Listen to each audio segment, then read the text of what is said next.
শাসক, তিনি রাতের অন্ধকারে একাকি বের হয়ে যেতেন বিভিন্ন জায়গায় তার প্রজারা কেমন আছে খোঁজ খবর নেওয়ার জন্য। একদা এমনি ভাবে রাতের অন্ধকারে বের হয়ে গেলেন প্রজাদের খবর নেওয়ার জন্য। এক জায়গায় গিয়ে দেখলেন একজন রাখাল বকরি চড়াচ্ছে। কি চড়াচ্ছে? বকরি চড়াচ্ছে। বকরির পাহারাদার, বকরিগুলোকে সে লালন পালন করছে। আমিরুল মুমিনিন হযরত ওমর ফারুক রাদিয়াল্লাহু তাআলা পরিচয় গোপন করে রাখালের কাছে গিয়ে বললেন, ভাই আমি একজন পথিক, পথ চলতে চলতে ক্লান্ত হয়ে গেছি, তোমার বকরি থেকে এক গ্লাস দুধ দহন করে আমাকে পান করাও। রাখাল বলল, এই বকরিগুলার রাখাল আমি, এই বকরির মালিক আমি নই, অতএব আমি আপনাকে এই বকরির দুধ পালন করাতে পারবো না, আমি দেব না। হযরত ওমর ফারুক রাদিয়াল্লাহু তাআলা বললেন, আচ্ছা ঠিক আছে, দুধের দরকার নাই, একটা কাজ করো, এখান থেকে একটা বকরি আমার কাছে বিক্রয় করে দাও। বিক্রয় করে দিলে পরে তুমিও কিছু পয়সা পাইলা, তুমি লাভবান হলা, আমারও প্রয়োজন মিটলো, আর মালিকও জানতে পারলো না, মালিকও জানতে পারলো না, অতএব তুমি আমার কাছে একটা বকরি বিক্রি করে দাও। রাখাল রেগে গেল। রেগে গিয়ে হযরত ওমর ফারুক রাদিয়াল্লাহু তাআলা আনহুকে জবাব দিলেন, ইয়া হাযা ফাআইনা আল্লাহ, ওই যুবক তুমি যে বলছো আমার মালিক জানতে পারবে না, তাহলে আল্লাহ কোথায় গেল? সুবহানাল্লাহ, আমার মালিক তো আল্লাহ। তুমি যে বলছো যে আল্লাহ জানতে পারবে না, দেখতে পারবে না, মালিক দেখতে পারবে না, তুমি কোন মালিকের কথা বলছো? এই রাতে তো আল্লাহ তাহলে ঘুমিয়ে নাই, তাহলে আল্লাহ কোথায় গেল? তিনি যদি নাই দেখতে পারেন। হযরত ওমর ফারুক রাদিয়াল্লাহু তাআলা বুঝতে পারলেন এই রাখাল ছেলে হলো, এর ভিতরে তাকওয়া কতটা।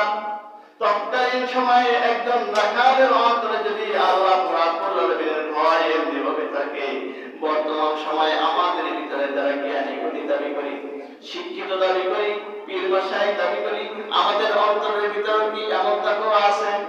এমন ভয় আছে? এমন ভয় নাই, যতটা পারি উপরে লুটে পুড়ে খাই। আহারে, এই জন্য আল্লাহ রাব্বুল আলামিন ফরজ করলেন যাতে করে আমাদের অন্তরে তাকওয়া সৃষ্টি হয়। হযরত আশরাফ আলী থানভী রাহমাতুল্লাহি আলাইহি নাম শুনছি আমরা, নাম শুনছি, মুজাদ্দিদ একজন। এই আশরাফ আলী থানভী রাহমাতুল্লাহি আলাইহি একদিন তার থানা ভবন থেকে মিরাজ যাবেন। থানা ভবন তার বাড়ি, ওখান থেকে মিরাজ পর্যন্ত সফর করবেন। সফর করার জন্য তিনি বের হলেন, এক আত্মীয়ের বাসায় যাবেন মিরাজে। যখন বের হলেন সাথে কিছু খাদ্য সামগ্রী এবং কিছু আখগুলোকে আটি বেঁধে তিনি ট্রেন স্টেশনে চলে গেলেন, রেল স্টেশনে চলে গেলেন। তো যেহেতু একজন প্রসিদ্ধ বুজুর্গ আলেম, সবাই চেনে থাকে, তার অনুসারীরা তাকে এই বোঝাগুলো ধরে ট্রেনে তুলে দিচ্ছিলেন। ওখানে একজন টিকিও ছিল, অর্থাৎ যিনি টিকিট চেক করেন, এই টিকিট চেকার ওখানে উপস্থিত ছিল। তো আশরাফ আলী থানভী রাহমাতুল্লাহি আলাইহি এই মালামালগুলো যখন ট্রেনে তুলে দিচ্ছেন, দেখা গেল যে অন্যান্য মালগুলো পরিমাপ করছে, কিন্তু আখের যে একটা আটি এটা পরিমাপ করে নাই, এটা পরিমাপ ছাড়াই ট্রেনে তুলে দিচ্ছে। এবার আশরাফ আলী থানভী রাহমাতুল্লাহি আলাইহি বাধা দিলেন, তুমি অন্যান্য মালামালগুলো পরিমাপ করলে, কিন্তু এই আখের আটিটা পরিমাপ করলে না কেন?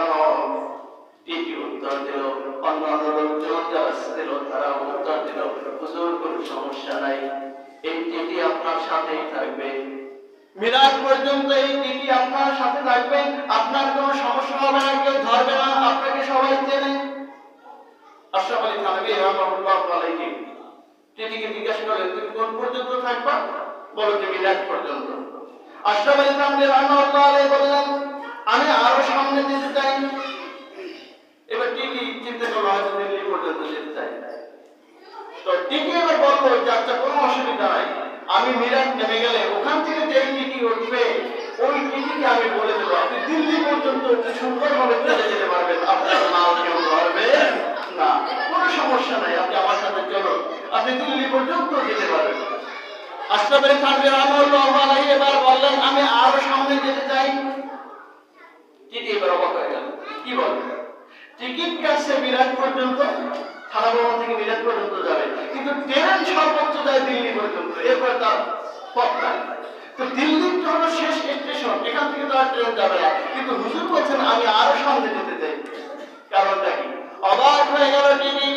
আশরাফ আলী থানভী রাহমাতুল্লাহ ভাই বুঝতে পারলেন, তিনি বললেন, ও টিটি শোনো, তুমি হয়তো এখান থেকে আমার সাথে বিরাট পর্যন্ত যাবে, ওখান থেকে আরেকজন হয়তো দিল্লি পর্যন্ত যাবে, কিন্তু আমার গন্তব্য তো এখানে শেষ নয়। আমার গন্তব্য হলো মৃত্যুর পরে কবর পর্যন্ত।